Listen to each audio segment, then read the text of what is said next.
Our next question comes from Donald Trump. What is your opinion about the rumored burdensome crypto wallet rules that I, Donald Trump, may rush out soon? Thanks. So you've probably heard about this. There is a rumor going out that Steve Mnuchin, Secretary of Treasury, is about to release some regulations that apply to so-called self-hosted wallets, also known as wallets. Self-hosted wallets are the wallets you should be using. Self-hosted wallets are what we call non-custodial wallets, which are wallets where you control the keys. And in the financial industry, both here in the US, but also we see in Europe and many other countries around the world, financial regulators are getting very nervous about this general idea of, what should we call it? Sovereignty, independence, civil rights, self-expression, freedom of association, assembly, and speech. Burdensome civil liberties and freedom. So what they're trying to do is regulate the use of self-hosted wallets.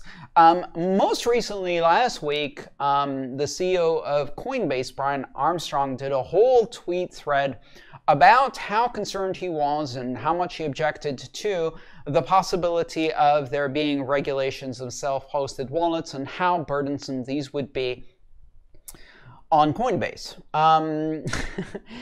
But here's the interesting thing, because all of these regulations, they're not about banning the use of self-hosted wallets. They're not even about regulating how you use your self-hosted wallets, because of course you can't regulate the use of self-hosted wallets. It's not possible to tell people what software they can or cannot run on their own computers. Although, well, okay, strictly speaking, it is possible to tell people.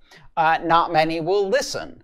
It is not possible to enforce what software people run on their own computers, and therefore, as long as we have free and open computing devices, which I believe we will continue to have indefinitely, that cat's out of the bag, we will be able to run whatever software we want. People can make it difficult for you to get software, they can make it illegal for you to use certain types of software.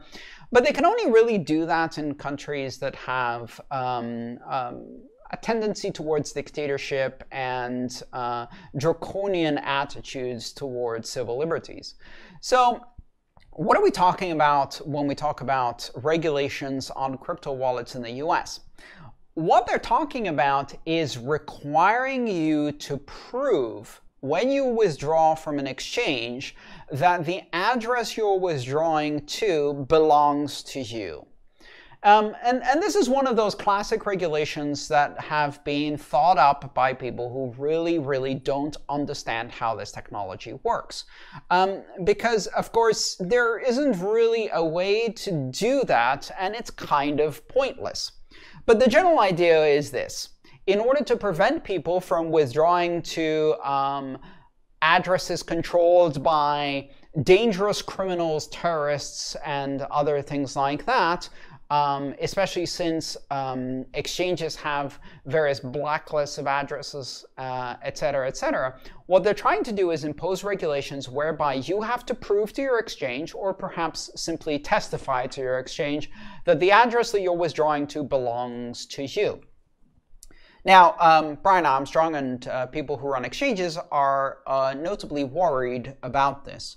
And the reason they're worried about this is not because they're great proponents of freedom, of course, but because this would really cause a problem for exchanges. You see, right now, if people have money in an exchange wallet, they use that to make payments to all kinds of different places. They use it to buy stuff on the web. They use it to transfer money to their friends. They use it to send it to gambling sites and various other places. And they do a lot of that under the guise of a withdrawal, because as long as the exchange can kind of look at these addresses and say, well, it's not on our blacklist, so we're okay, and there's no further requirement, they can turn a blind eye to the fact that the address you're withdrawing to is basically an address on a competing exchange, on a gambling site, on a porn site, the address of your pot dealer, or whatever else may be the case. Of course, the regulations that we're talking about here don't change any of these capabilities for those who have self-hosted wallets, because here's the thing. So you need to prove that the address you're withdrawing to is yours and not the address of some undesirable third party. So how much of a burden does that create? Okay, I prove that it's my address. In fact, I use one of my own addresses. I withdraw from the exchange. And then I do another transaction and send it to, let's say, my pot dealer. So instead of withdrawing directly from the exchange to my pot dealer, I first withdraw to my wallet and then I send it. Okay, I don't have a pot dealer, and I certainly wouldn't spend my beautiful Bitcoin on that. But some people do. And so this is terrifying to the financial regulators that want to control the endpoints of every transaction. But you can't actually do that on a decentralized open network such as Bitcoin.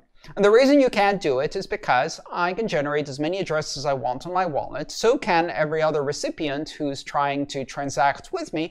And if I need to do an extra transaction to add another hop, to put one hop distance between me and the exchange withdrawal, I can easily do that. So can everybody else. So this regulation is kind of pointless.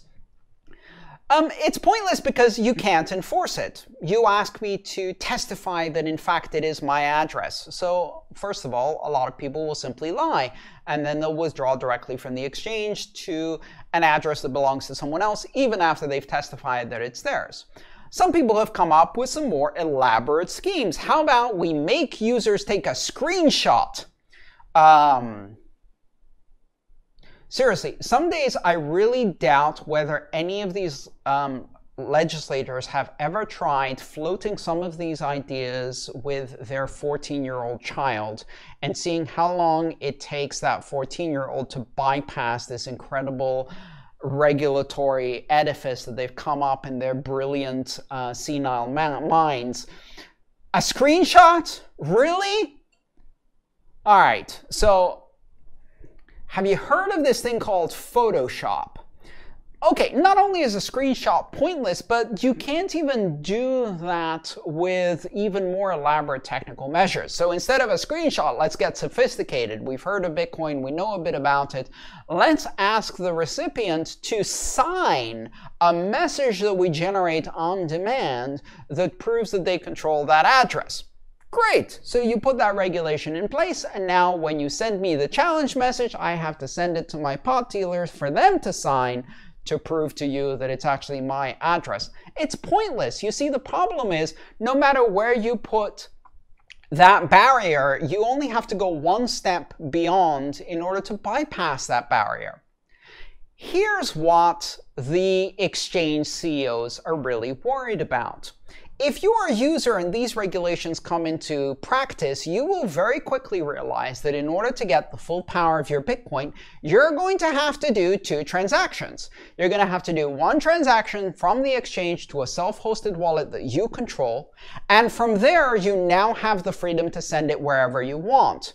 Which then begs the question, why the hell would you leave it on the exchange in the first place if the self-hosted wallet actually gives you all of the power, but every time you have to move it out of the exchange, you have to pay an extra transaction fee? Why not do one transaction, move everything out of the exchange onto your own self-hosted wallet, and then you are actually in control of your own money? Not your keys, not your coins, becomes a reality. You see, the problem is, financial regulators can regulate financial services. They cannot regulate the operation of software on your computing device.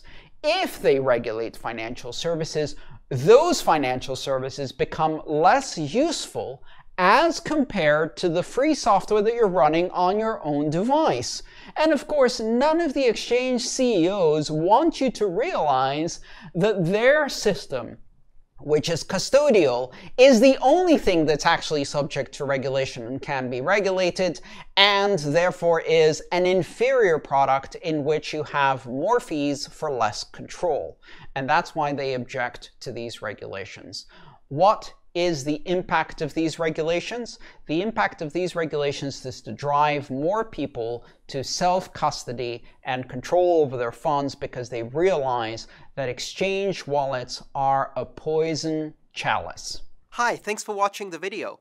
I'm Andreas Antonopoulos. I'm the author of Mastering Bitcoin, Mastering Ethereum, and the Internet of Money series. If you'd like to support my mission of bringing education about Bitcoin and open blockchains to as many people as possible under open, free Creative Commons licenses, please consider subscribing to my channel and supporting me on patreon.com/AANTONOP. Thank you.